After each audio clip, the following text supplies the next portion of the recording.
नेताजी सुभाष चंद्र बोस जयंती को हिंद सेवा संगठन ने मनाया धूमधाम से, उनके आदर्शों पर चलने का किया प्रण। 25 को हिमाचल मनाएगा स्वर्ण जयंती, सुरक्षा प्रबंध चाक चौबंद।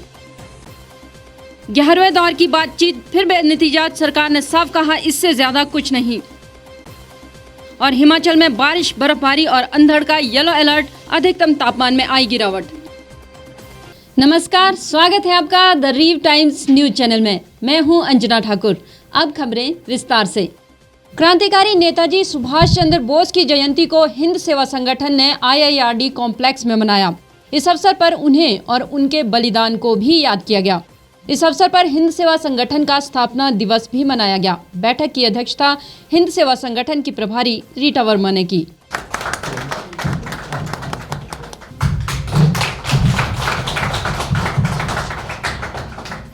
आज़ाद हिंद फौज के संस्थापक और आज़ादी के महान सेनानी नेताजी सुभाष चंद्र बोस को जहां आज पूरा देश पराक्रम दिवस के रूप में याद कर रहा है, वहीं IIRD और हिंद सेवा संगठन ने भी इस अवसर पर एक कार्यक्रम का आयोजन किया और उन्हें दीप प्रज्वलन के साथ याद किया। इस अवसर पर हिंद सेवा संगठन की प्रभारी रीटा वर्मा उपस्थित रहीं और उन्होंने कहा कि हमारे और आने वाली पीढ़ियों के लिए बोस हमेशा प्रेरणा बने रहेंगे। वक्ताओं में अभिमन्यु कंवर, प्रवीण मिश्रा, सोमराज और रवि कुमार शामिल रहे।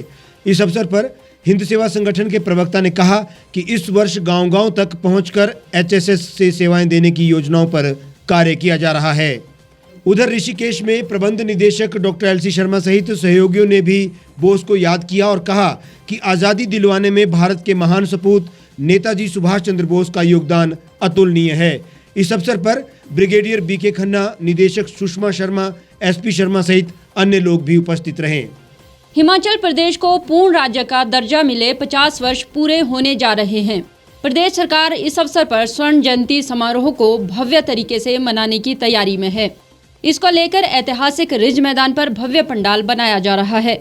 समारोह में केंद्रीय गृह मंत्री अमित शाह और भाजपा के राष्ट्रीय अध्यक्ष JP नड्डा शामिल होंगे।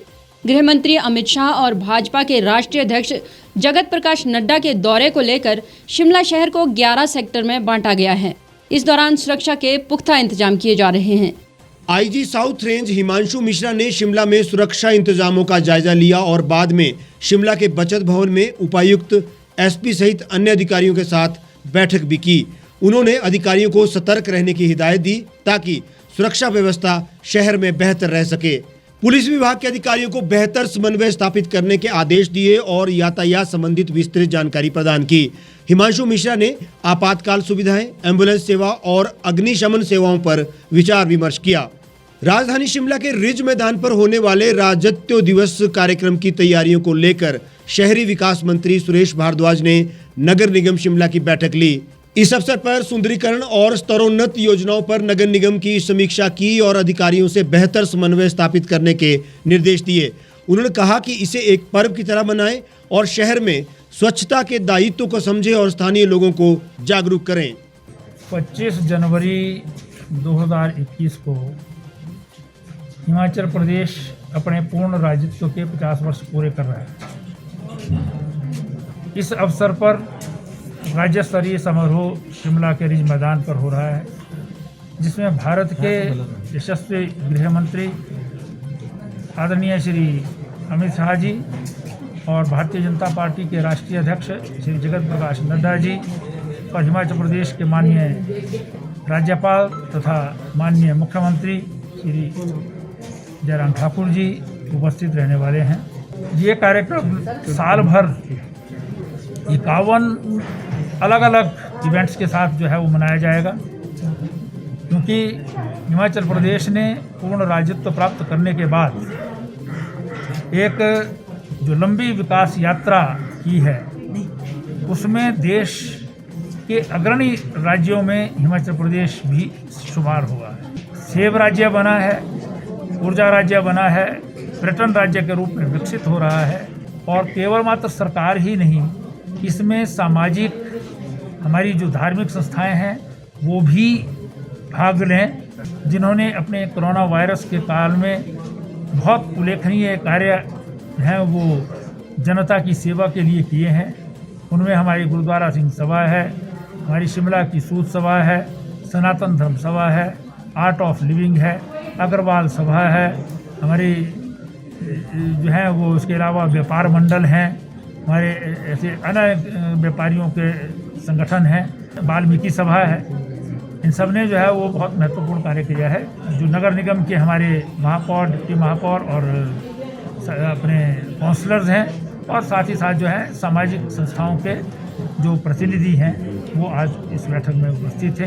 उन सबसे जो है इस बारे में आग्रह किया गया। पुलिस अधीक्षक शिमला मोहित चावला ने कहा कि पूर्ण राज्यत्व दिवस के स्वर्ण जयंती समारोह को 25 जनवरी को मनाया जा रहा है। समारोह में आने वाले विशिष्ट अतिथियों को देखते हुए पुलिस ने बैठक कर सुरक्षा व्यवस्था और परेड को लेकर योजना भी बनाई है। हम गोल्डन जुबली वर्ष सेलिब्रेशंस कर रहे हैं इस बारी 25 जनवरी के स्टेटहुड डे पे। हिमाचल वासियों के लिए, हमारे लिए बहुत गर्व की बात है, और इसको हमारा सरकार का सबका ये है कि हम इसको बढ़िया और एक बहुत अच्छा शो बनाएं और एक यादगार मान ले रहे, क्योंकि ये 51st वर्ष में हम एंटर कर रहे हैं। इसी के मद्देनज़र सिक्योरिटी की प्लानिंग, परेड, और जो VVIPs और जो आर्म सिटीजन्स होंगे उनकी सेफ्टी सिक्योरिटी, उसके बारे में एक डिटेल डिस्कशन यहाँ पे की गई थी, जिसको IGSR हमारे रेंज है इंस्पेक्टर जनरल साहब उन्होंने लीड किया था, और तमाम ऑफिसर्स जो बाहर से भी आए हैं ड्यूटी देने के लिए उनकी ब्रीफिंग की गई, और फोर्स पॉइंट्स क्या रहेंगे, वहाँ पे ड्यूटी डिप्लॉयमेंट क्या रहेगी, ट्रैफिक रूट्स क्या रहेंगे, उसके बारे में एक डिटेल डिस्कशन हमने कर लिया।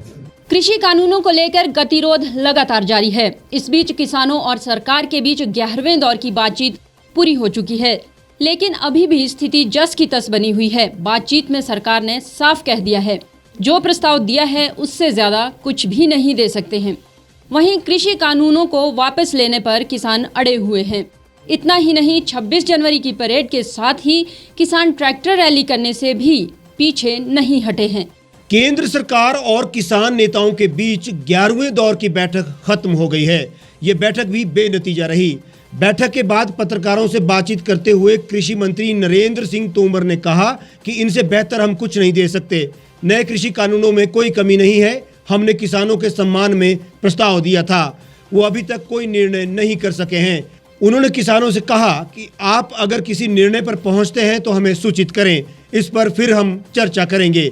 हालांकि कृषि मंत्री ने यह भी कहा कि अगली बैठक की कोई तारीख तय नहीं है। इधर किसान अपनी मांग पर अड़े हुए हैं। सरकार के साथ 11वें दौर की वार्ता के बाद किसान नेता ने कहा कि सरकार द्वारा जो प्रस्ताव दिया गया था वो हमने स्वीकार नहीं किया। कृषि कानूनों को वापस लेने की बात को सरकार ने स्वीकार नहीं की है। अगली बैठक के लिए अभी कोई तारीख तय नहीं की गई है। हिमाचल प्रदेश के कुल्लू और लाहौल स्पीति के ऊपरी इलाकों में एक बार फिर मौसम ने करवट बदली है। दोपहर बाद रोहतांग और बारालाचा दर्रे में बर्फ गिरी है।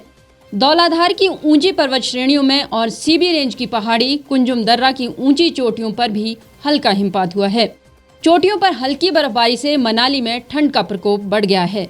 मौसम विभाग ने मैदानी और मध्य पर्वतीय जिलों में शनिवार को भारी बारिश, बर्फबारी और अंधड़ की चेतावनी जारी हुई है। मौसम विज्ञान केंद्र ने शिमला, सोलन, सिरमौर, मंडी, कुल्लू, चंबा, ऊना, बिलासपुर, हमीरपुर और कांगड़ा के कई क्षेत्रों में शनिवार शाम को बिजली गरजने का येलो अलर्ट भी जारी किया है। ऊंचाई वाले क्षेत्रों में बर्फबारी के आसार है। 25 जनवरी को पूर्ण राज्यत्व और 26 जनवरी को गणतंत्र दिवस पर प्रदेश में मौसम साफ रहने के आसार है। शुक्रवार को प्रदेश के अधिकांश क्षेत्रों में धूप खिलने के साथ हल्के बादल भी छाए रहे। अधिकतम तापमान में 3 डिग्री की कमी दर्ज हुई है। राजधानी शिमला सहित प्रदेश के कई क्षेत्रों में मौसम में ठंडक बढ़ गई है। शनिवार सुबह उच्च पर्वतीय क्षेत्रों में बर्फबारी के आसार भी हैं। इस बुलेटिन में फिलहाल इतना ही। बाकी तमाम खबरों के लिए आप जुड़े रहिए और देखते रहिए द रीव टाइम्स। गांव की चौपालों से लेकर संसद के गलियारों तक, गृहिणी के चूल्हे से लेकर निवेश और बाजारों तक, किसानों के हाल से लेकर खेत और खलिहानों तक, शिक्षा और स्वास्थ्य से लेकर खेल के मैदानों तक, संसद के प्रधान से लेकर पंचायत के पंच तक, सेंट्रल हॉल से लेकर ग्राम सभा के मंच तक, हर खबर पर रहेगी हमारी पैनी नजर।